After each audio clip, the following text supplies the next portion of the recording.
आज हम महाभारत का अध्याय नंबर 12 करेंगे, जिसमें द्रौपदी के स्वयंवर के बारे में बताया गया है कि द्रौपदी के स्वयंवर के लिए क्या शर्त रखी गई।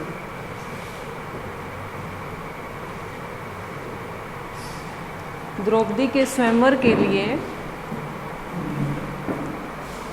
एक स्वयंवर मंडप बनाया गया। सबसे पहले तो उस मंडप में एक वृत्त आकार धनुष रखा गया।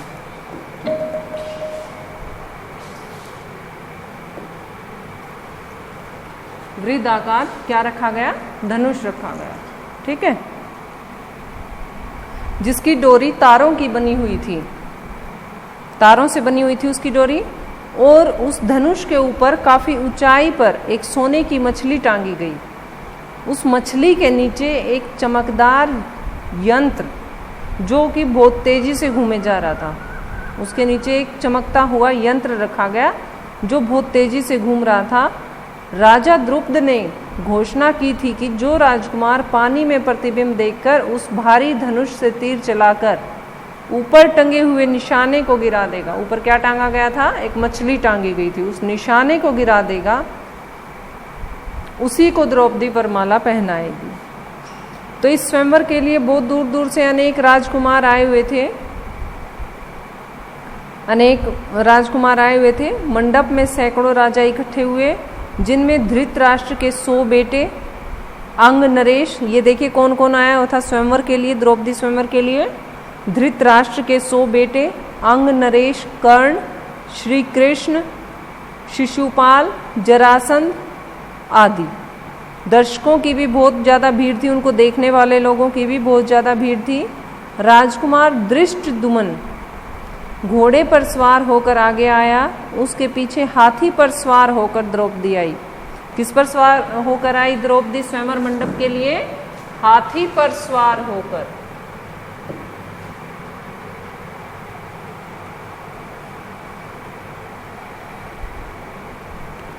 हाथ में फूलों का हार लिए हुई राजकन्या राजकुमारी द्रौपदी जो है हाथी से उतरी। राजकुमार धृष्टद्युम्न अपनी बहन का हाथ पकड़कर उसे मंडप के बीच में ले आए।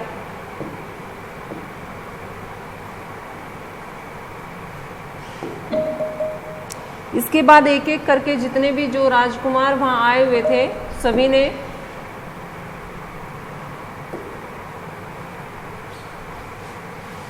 एक एक करके उस पर निशाना लगाया।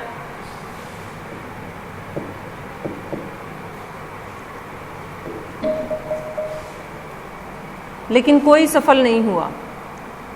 राजकुमार आते, धनुष पर डोरी चढ़ाते, हारते और अपमानित होकर लौट जाते। शिशुपाल, जरासंध, शल्य, दुर्योधन जैसे पराक्रमी राजकुमार तक असफल हो गए। जब कर्ण की बारी आई, इन सब के बाद जब कर्ण की बारी आई, तो सभा में एक उमंग सी दौड़ी कि हो सकता है कि कर्ण जीत जाएं। लेकिन कर्ण भी असफल हुए। धनुष का डंडा उनके हाथ से छूट गया और उछलकर उनके मुंह पर जा लगा। किसके मुंह पर? कर्ण के मुंह पर। इसके बाद देखो, ब्राह्मणों की मंडली में ब्राह्मण वेशधारी अर्जुन यूं खड़ा होते देखकर सभा में बड़ी हलचल मच गई। लोगों में तरह तरह की चर्चाएं होने लगी। तब अर्जुन ने धनुष हाथ में लिया और उस पर डोरी चढ़ा दी। अब देखते हैं अर्जुन जीतते हैं या हारते हैं, अपमानित होकर जाते हैं या क्या करते हैं।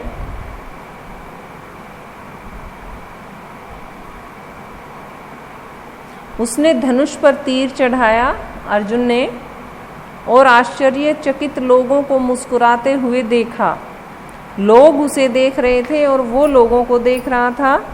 उसने और देरी न करके तुरंत एक के बाद एक 5 बाण उस घूमते हुए चक्र में मारे, और हजारों की संख्या में लोग देखते देखते निशाना टूट कर नीचे गिर पड़ा। सभी लोग बहुत ही हैरान हुए, बहुत ही खुश हुए। बाजे बजने लगे चारों तरफ। राजकुमारी द्रौपदी की शोभा भी कुछ देखने लायक हो गई थी। वह आगे बढ़ी, संकुचाते हुए लेकिन प्रसन्नता पूर्वक ब्राह्मण वेश में खड़े अर्जुन को वरमाला पहना दी। ये शर्त रखी गई थी ना कि ऊपर लटके हुए निशाने को जो गिरा देगा उसी को राजकुमारी जो द्रौपदी थी वो वरमाला पहनाएगी। राजकुमारी द्रौपदी ने खड़े अर्जुन को वरमाला पहना दी। माता को यह कुंती माता को यह समाचार सुनाने के लिए युधिष्ठिर, नकुल और सहदेव तीनों भाई मंडप से उठकर दौड़े चले गए, परंतु भीम नहीं गया। क्यों नहीं गया भीम? क्योंकि भीम को भय था कि निराश राजकुमार, बहुत सारे राजकुमार आए हुए थे, तो उसको यूं भय था कि ये सभी अपमानित हुए बैठे हैं क्योंकि वो जीत नहीं पाए थे और उनका भाई अर्जुन जो है वो जीत गया था। तो उन्हें यह भय था कि निराश राजकुमार कहीं अर्जुन को कुछ कर न बैठे, कि कहीं यहाँ लड़ाई झगड़ा न हो जाए शुरू। भीमसेन का अनुमान ठीक ही निकला। राजकुमारों में बड़ी हलचल मच गई, उन्होंने शोर मचाया, राजकुमारों का जोश बढ़ता चला गया। ऐसा प्रतीत हुआ कि भारी विप्लव मच गया। यह हाल देखकर श्री कृष्ण, बलराम और कुछ राजा विप्लव मचाने वाले राजकुमारों को समझाने लगे और कहने लगे, भाई ऐसे मत करो तुम, वो जीता है जो शर्त थी, जो शर्त जीतेगा उसी को तो द्रौपदी वरमाला पहनाएंगी। वे समझाते रहे और इस बीच भीम और अर्जुन द्रौपदी को साथ लेकर कुम्हार की कुटिया की ओर चल दिए। जब भीम और अर्जुन द्रौपदी को साथ लेकर सभा से जाने लगे तो द्रुपद का पुत्र धृष्टद्युम्न चुपके से उनके पीछे हो लिया, यह देखने के लिए कि वो लोग कौन हैं और कहाँ रहते हैं, क्योंकि वहाँ पर अर्जुन ब्राह्मण के वेश में खड़े थे तो उसका असली जो रूप था वो नज़र किसी को भी नहीं आ रहा था कि ये लोग हैं कौन। क्योंकि पांडवों के तो मरने की खबर आ गई थी ना, लाख का घर जब वो जला दिया गया था तो लोगों ने अनुमान लगाया था कि हो सकता है पांडव इसके अंदर थे और वो इसके अंदर ही जलकर खत्म हो गए हैं। कुम्हार की कुटिया में जाकर धृष्टद्युम्न ने जो देखा उससे उसके आश्चर्य की सीमा न रही। उसने क्या देखा? वो बहुत खुश हुआ है वो सब देखकर। वो अपने पिताजी से बोला, पिताजी मुझे तो ऐसा लगता है कि ये लोग कहीं पांडव ना हों। बहन द्रौपदी उस युवक की मृग छाला पकड़े जब जाने लगी तो मैं भी उनके पीछे हो लिया। उसने अनुमान लगाया कि हो सकता है कि वो लोग पांडव हों। कुम्हार की झोपड़ी में जब वो लोग गए तो मैंने वहाँ देखा अग्निशिखा की भांति एक तेजस्वी देवी बैठी हुई थी। वहाँ जो बातें हुई उनसे मुझे विश्वास हुआ, उन्हें शंका नहीं हुई, उन्हें पूरा विश्वास हो गया कि वो माता कुंती देवी ही होनी चाहिए। किस प्रकार से बैठी थी वो? अग्निशिखा की भांति एक तेजस्वी देवी के रूप में। तब राजा द्रुपद के बुलाने पर पांचों भाई माता कुंती द्रौपदी को साथ लेकर राजभवन पहुंचे। ये सब इसमें दिया गया है बच्चों, ठीक है। अब हम इसमें अगला अध्याय हमारा देखते हैं, इंद्रप्रस्थ। द्रौपदी के स्वयंवर में, इससे पहले क्या था? द्रौपदी का स्वयंवर हुआ था। द्रौपदी के स्वयंवर में जो कुछ हुआ था वो सब सुनकर विदुर बहुत ही खुश हुए और धृतराष्ट्र के पास दौड़े चले गए और उन्होंने उनको सूचना दी कि धृतराष्ट्र पांडव अभी जिंदा हैं, जीवित हैं। राजा द्रुपद की कन्या के साथ अर्जुन ने विवाह किया है। पांचों भाइयों ने विधि पूर्वक द्रौपदी के साथ ब्याह कर लिया है और कुंती के साथ वे सब द्रुपद के यहाँ कुशल से हैं, कुशल मंगल हैं। यह सुनकर धृतराष्ट्र खुशी से फूले नहीं समाये और बोले, भाई विदुर तुम्हारी बातों से मुझे असीम आनंद हो रहा है। राजा द्रुपद की बेटी हमारी बहू बन गई है, यह बड़ा ही अच्छा हमारा सौभाग्य है। उधर दुर्योधन को जब मालूम हुआ कि पांडवों ने लाख के घर की भीषण आग से किसी तरह बचकर अपनी जान बचा ली और एक बरस तक कहीं छिपे रहने के बाद अब पराक्रमी पांचाल राज की कन्या से विवाह कर लिया है और अब वे पहले से भी अधिक शक्तिशाली बन गए हैं। क्यों बन गए पहले से अधिक शक्तिशाली? राजा द्रुपद भी उनके रिश्तेदार हो गए थे, उनका भी साथ उनको मिल गया था, तो इसलिए उसको भय हुआ युधिष्ठिर को, दुर्योधन को। दुर्योधन उनसे जलते थे ना, उनसे ईर्ष्या रखते थे। अब वे पहले से भी अधिक शक्तिशाली बन गए हैं तो उनके प्रति उसके मन में ईर्ष्या की आग और भी अधिक प्रबल हो उठी। क्या हो उठी? प्रबल हो उठी। दबा हुआ वैर उसके मन में फिर से जाग उठा। अभी तक तो वो ये सोच रहा था कि शायद वो मर गए होंगे, या तो उसके अंदर जल के मर गए होंगे, अंदर जल करके नहीं मरे हैं उसके साथ ही, तो कहीं भूखे प्यासे रहकर ऐसे उनका जीवन खत्म हो गया होगा। अब उसके वैर की आग फिर से जाग उठी। दुर्योधन और दुशासन ने शकुनी से अपना दुखड़ा सुनाया, और शकुनी तो फिर आप लोग जानते ही हो उनकी करामात तो कि वो करते क्या क्या थे। अब तो और बोले अपना दुखड़ा सुनाते हुए, मामा अब क्या करें, अब तो द्रुपद कुमार, दृष्टद्युम्न और शिखंडी भी उनके साथी बन गए हैं। अब तो ये तीनों भी उनके साथी हो गए, द्रुपद कुमार, उनका बेटा धृष्टद्युम्न और शिखंडी। ये देखो 3 लोग और पांडवों के साथ मिल गए हैं। इस वजह से उसे और भी ज्यादा भय सताने लगा, और भी ज्यादा उसकी ईर्ष्या बढ़ने लगी।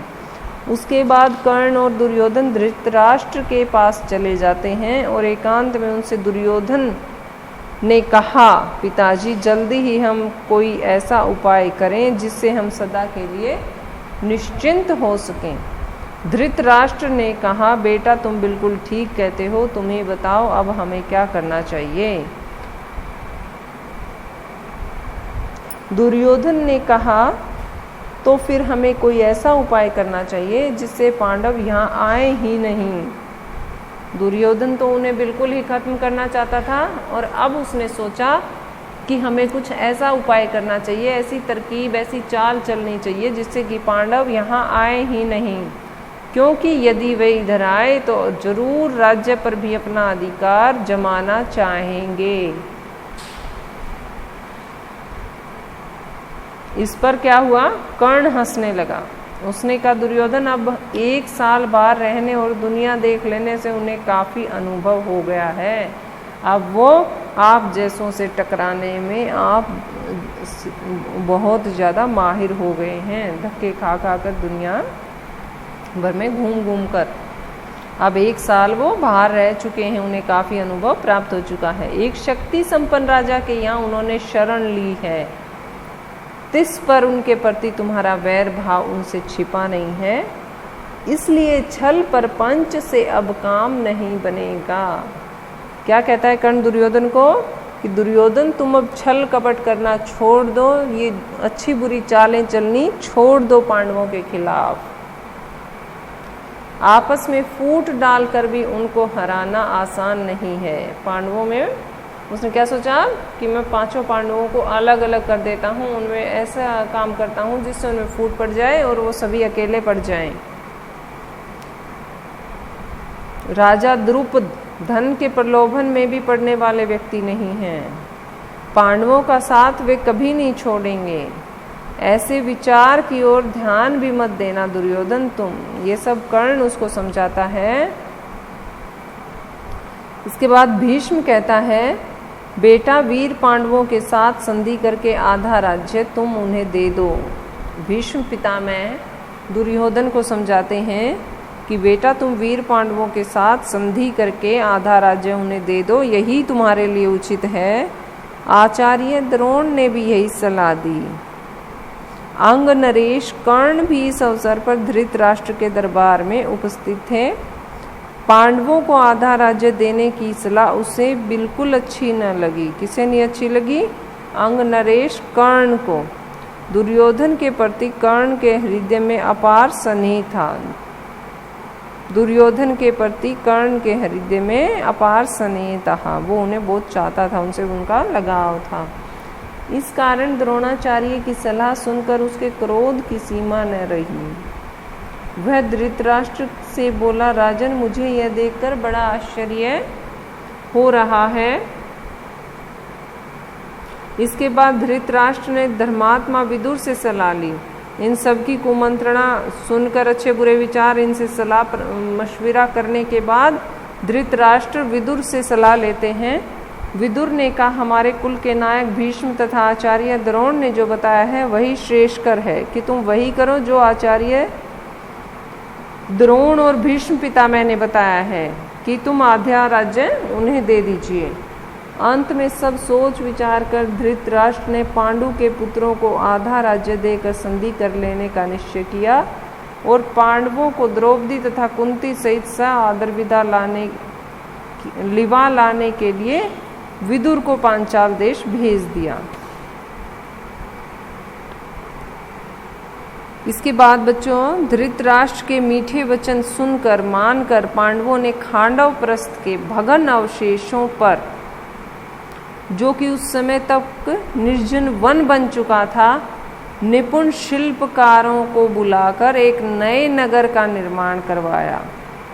सुंदर भवनों, अभेद्य दुर्गों आदि से सुशोभित उस नगर का नाम क्या रखा गया?